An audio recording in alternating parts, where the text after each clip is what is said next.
دوستو ہم free lancer کو سب سے زیادہ تو مسئلہ یہی آتا ہے کہ کس پروجیکٹ پہ بڈ کریں اور کس پروجیکٹ پہ بڈ نہ کریں, کون سا پروجیکٹ سلیکٹ کریں. یہ تو بہت غمگین مسئلہ ہے. غمگین اس لیے ہے کہ اگر آپ کو یہی نہیں پتا کہ آپ نے کس پروجیکٹ پہ بڈ کرنی ہے تو آپ کو اوارڈ کس نے کرنا ہے. ہم ایز اے فری لانسرز ہمیں یہ سکس سینس ڈیولپ کرنے پڑتی ہے over a period of time to figure out which project is right for us. To begin with what project do we need to select.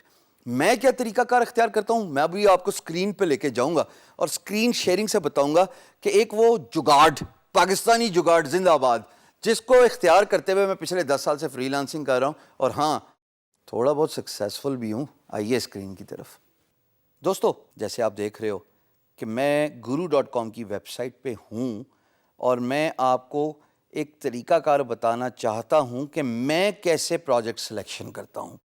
آپ لوگوں کو اب تک بخوبی اندازہ ہے کہ میں guru.com پہ کام کرتا ہوں. It's one of the world's largest freelance marketplace اور گرافک ڈیزائننگ کا کام میں خود کرتا ہوں. تو میں یہاں پہ سرچ کروں گا گرافک ڈیزائن. میں ڈیزائنر نہیں لکھ رہا, میں گرافکس کا ورڈ یوز نہیں کر رہا, میں صرف لکھ رہا ہوں گرافک ڈیزائن. دیکھیے میں نے اس کو سرچ کا بٹن دبا دیا. تھوڑا سا ذرا ٹائم دیجیے مجھے based on my internet connection. But idea is to show you what exactly I do as a freelancer. Search کرنے کے بعد بائی ڈیفالٹ چونکہ امپلائر کے لیے پورٹل بنایا جاتا ہے تو آپ کو فائنڈ اے گرو کے ٹیب پہ لے کے جایا جاتا ہے. ہم چونکہ ایز اے فری لانسر بات کریں اور یہاں پہ نوٹس کیجئے کہ میں سائن ان بھی نہیں ہوں تو ہمیں کلک کرنا پڑے گا فائنڈ اے جاب پہ اور یہ آٹومیٹکلی ٹریس کرے گا جو میرا سرچ پاپولیٹڈ کی ورڈ تھا which is graphic design in this case. تو دوسرا طریقہ ایک اور بھی ہے جو آپ یہاں سے through different categories skill down کر سکتے ہیں. اب میں نے یہاں پہ پروگرامنگ اینڈ ڈیولپمنٹ پہ کلک کیا تو آپ دیکھیے گا کہ یہاں پہ سارے کے سارے پروگرامنگ سے ریلیٹڈ چیزیں نظر آ رہی ہیں. مثال کے طور پہ if I click on design, یہ مجھے ڈفرینٹ قسم کے پروجیکٹس نظر آئیں گے ڈیزائن سے ریلیٹڈ. اچھا جی, اب میں ٹپکلی کرتا کیا ہوں, for example there is a project called developers and designers from Sri Lanka یا پھر modern website with admin panel.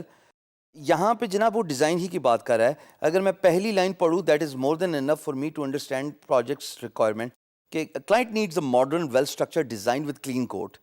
ٹھیک ہے جی, تو میں کیا کرتا ہوں کہ اس 1 پیج ڈیزائن جو کہ 5 پیجز کی ٹوٹل سائٹ ہے, میں اس کو نیو ٹیب پہ اوپن کر دوں گا. تو میں کیا کرتا ہوں کہ میں جو پروجیکٹ پسند آ جائے اس کو رائٹ کلک کیا اور اوپن اے نیو ٹیب کھول دیا.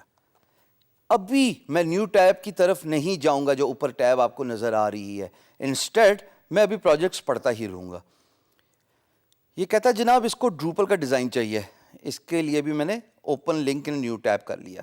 آئی will keep doing this for 10 odd projects, یعنی کہ 10 پروجیکٹس. لیے میں اپنی روٹین بتا رہا ہوں. ورڈ پریس تھیم ڈیولپر, واہ واہ واہ میری پسند کا project.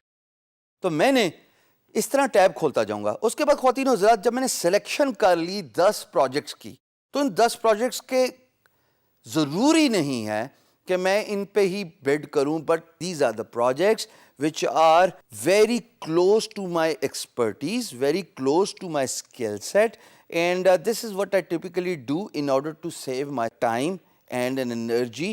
And then what I will do is I will go through each tab one by one. اب اس ٹیب سے میں گزرا, اس ٹیب کے پورے پروجیکٹ ڈسکرپشن کو میں نے پڑھ لیا.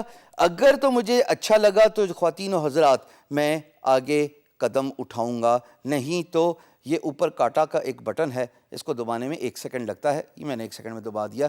اس پروجیکٹ کی ہوگی چھٹی, میں گیا اگلی ٹیب پہ اور اس پروجیکٹ کو میں گو تھرو کروں گا. By the way I love Drupal, I love designing for the Drupal sites, اور اگر پسند ہے مجھے یہ پروجیکٹ تو میں ضرور اس پہ بڈ کروں گا. اور دوسری بات امپورٹنٹ یہ ہے کہ مجھے پروجیکٹ کے بارے میں انفارمیشن لینا بھی بہت ضروری ہے. دیکھیے خواتین و حضرات, اگر آپ میری اسکرین پہ 1 سیکنڈ توجہ سے دیکھیں گے تو ان صاحب کا نام ہے ملک اے. مجھے اے سے کوئی سروکار نہیں, مجھے یہ ضرور پتا ہے کہ ملک یا تو پاکستانی ہوں گے یا انڈیا سے ان کا تعلق ہوگا, اور این ممکن ہے کہ یہ ایکسپیٹ پاکستانی ہو یا NRI ہوں, نان ریزیڈنٹ انڈین, کیونکہ ان کا تعلق یونائٹڈ کنگڈم سے ہے. اب دیکھیے یونائٹڈ کنگڈم کا مطلب ہے کہ ان کے پاس پیسے دینے کے لیے ہیں, وہ بات پروف کرتی ہے یہ ٹک, اس ٹک کا مطلب ہے کہ ویریفائڈ پیمنٹ میتھڈ جو آپ میری اسکرین پہ دیکھ رہے ہیں کہ انہوں نے جب پروجیکٹ پوسٹ کیا تھا تو انہوں نے اپنا کریڈٹ کارڈ ویریفائی کرایا. دوسری امپورٹنٹ چیز جو میں اس پروجیکٹ پہ یقیناً دیکھوں گا اور میں اس پہ بڈ بھی کروں گا وہ ہے پیڈ 500. اس کا مطلب انہوں نے مجھ سے پہلے کسی ایک فری لانسر کو $500 کا پروجیکٹ اوارڈ کیا ہوا ہے. سو دس gentleman is authentic. He nose the value of hiring a free lancer. He nose the importance of closing a deal because he has paid certain amount of money. خواتین و حضرات, یہ جو میں نے ابھی آپ کو گر بتایا ہے ٹو اتھینٹیکیٹ این امپلائر, یقین جانیے یہ آپ کو وقت کے ساتھ آئے گا, لیکن سونر دا بیٹر. ابھی آپ کو جو طریقہ بتا دیا ہے ہر فری لانس مارکیٹ پلیس پہ یہی طریقہ ہوتا ہے. چاہے اپورک پہ چلے جائیے, چاہے فائور پہ چلے جائیے, چاہے آپ freelancer.com پہ چلے جائیے, چاہے behance.com پہ چلے جائیے, so and so forth.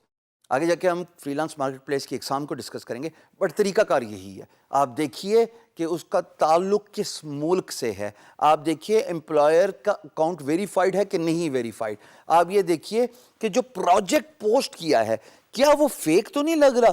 when you get used to it you will be able to understand and differentiate between a fake project and an original project. یہ اس طرح کے پروجیکٹ جو ابھی آپ کو میں دکھا رہا تھا یہ وہ پروجیکٹ ہیں جس پہ آپ کا ٹائم اور انرجی لگنی چاہیے, اس پروجیکٹ پہ بڈ کرنی چاہیے.